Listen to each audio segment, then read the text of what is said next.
ಇದರ ಜೊತೆಗೆ ಗುತ್ತಿಗೆದಾರನ ಆತ್ಮಹತ್ಯೆನೇ ಬಿಜೆಪಿ ಈಗ ಅಸ್ತ್ರ ಮಾಡಿಕೊಂಡು ಹೋರಾಟವನ್ನು ಮಾಡ್ತಾ ಇದೆ. ನಿಮಗೆ ನೆನಪಿರಬಹುದು 2022ರಲ್ಲಿ ಅಂದಿನ ಸಚಿವ ಈಶ್ವರಪ್ಪ ವಿರುದ್ಧ ಕೂಡ ಇದೇ ರೀತಿ ಗುತ್ತಿಗೆದಾರರು ಪತ್ರ ಬರೆದು ಆತ್ಮಹತ್ಯೆ ಮಾಡಿಕೊಂಡಿದ್ದ. ಈಗ ಸರ್ಕಾರದ ವಿರುದ್ಧ ಕೇಸರಿ ಪಡೆಯಿಂದ ಉಗ್ರ ಹೋರಾಟ ಮಾಡೋದಕ್ಕೆ ಮುಂದಾಗ್ತಾ ಇದೆ, ತೀರ್ಮಾನ ಮಾಡಿದೆ. ಈಗಾಗಲೇ ಆಂದೋಲನ ಸಮಿತಿ ರಚನೆ ಮಾಡಿರುವಂಥ ಬಿಜೆಪಿ ಸಚಿವ ಪ್ರಿಯಾಂಕ್ ಖರ್ಗೆ ವಿರುದ್ಧ ಗಂಭೀರವಾದಂಥ ಹೋರಾಟ ಮಾಡ್ತಿದ್ದಾರೆ. ನಿನ್ನೆ ಸಚಿನ್ ಪಾಂಚಾಳ್ ಮನೆಗೆ ಭೇಟಿ ನೀಡಿದಂಥ ಬಿಜೆಪಿ ನಿಯೋಗ ವಿಜಯೇಂದ್ರ ನೇತೃತ್ವದ ನಿಯೋಗ ಭೇಟಿ ನೀಡಿತ್ತು.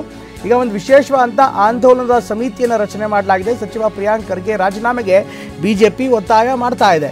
ಇಂದು ಸುದ್ದಿಗೋಷ್ಠಿ ನಡೆಸಲಿರುವಂಥ ವಿಜಯೇಂದ್ರ ಮತ್ತು ಛಲವಾದಿ ನಾರಾಯಣಸ್ವಾಮಿ, ವಿಪಕ್ಷ ಪರಿಷತ್ ನಾಯಕರಾಗಿರುವಂಥ ಛಲವಾದಿ ನಾರಾಯಣಸ್ವಾಮಿ ಹಾಗೂ ಬಿಜೆಪಿ ರಾಜ್ಯಾಧ್ಯಕ್ಷ ವಿಜಯೇಂದ್ರ ಇಬ್ಬರು ಕೂಡ ಪತ್ರಿಕಾಗೋಷ್ಠಿ ನಡೆಸ್ತಾರೆ ಅನ್ನುವಂಥ ಮಾಹಿತಿ ಲಭ್ಯವಾಗ್ತಾ ಇದೆ. ಈಗ ಗುತ್ತಿಗೆದಾರ ಸಚಿನ್ ಸಾವು ಅಥವಾ ಆತ್ಮಹತ್ಯೆಗೆ ದೊಡ್ಡದೊಂದು ರಾಜಕೀಯ ಸಂಚಲನವನ್ನು ಸೃಷ್ಟಿ ಮಾಡಿದೆ. ಸಚಿವ ಪ್ರಿಯಾಂಕ್ ಖರ್ಗೆ ವಿರುದ್ಧ ಬಿಜೆಪಿ ನಾಯಕರು ನಿರಂತರವಾದಂಥ ಆರೋಪವನ್ನು ಮಾಡ್ತಿದ್ದಾರೆ. ಇದರಲ್ಲಿ ಸಚಿವರ ಇನ್ವಾಲ್ವ್ಮೆಂಟ್ ಇದೆ ಅನ್ನುವಂಥದ್ದು ಬಿಜೆಪಿಯ ಆರೋಪ.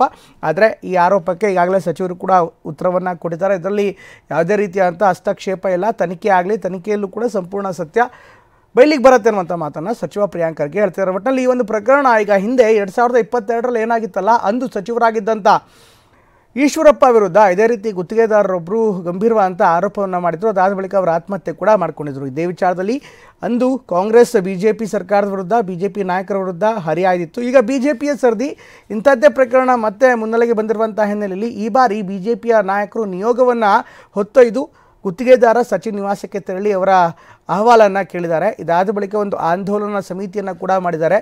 ರಾಜ್ಯದ ಎಲ್ಲ ಪ್ರಮುಖ ನಾಯಕರನ್ನು ಆ ಸಮಿತಿಗೆ ಸದಸ್ಯರನ್ನಾಗಿ ನೇಮಕ ಮಾಡಿ ಅಲ್ಲಿಂದ ಆಂದೋಲನ ಆರಂಭ ಮಾಡೋದಕ್ಕೆ ಮುಂದಾಗ್ತಾ ಇದ್ದಾರೆ. ಸಚಿವ ಪ್ರಿಯಾಂಕ್ ಖರ್ಗೆ ವಿರುದ್ಧ ಹೋರಾಟ ಮಾಡಿ ಅವರ ರಾಜೀನಾಮೆಯನ್ನು ಕೇಳ್ತೀವಿ ಅನ್ನುವಂಥ ಮಾತನ್ನು ಈಗ ಬಿಜೆಪಿ ನಾಯಕರು ಹೇಳ್ತಿದ್ದಾರೆ. ಇದಕ್ಕೆ ಸಂಬಂಧಪಟ್ಟಂತೆ ಇವತ್ತು ವಿಜಯೇಂದ್ರ ಮತ್ತು ಛಲವಾದಿ ನಾರಾಯಣಸ್ವಾಮಿ ಸುದ್ದಿಗೋಷ್ಠಿಯನ್ನು ಮಾಡ್ತಾ ಇದ್ದಾರೆ.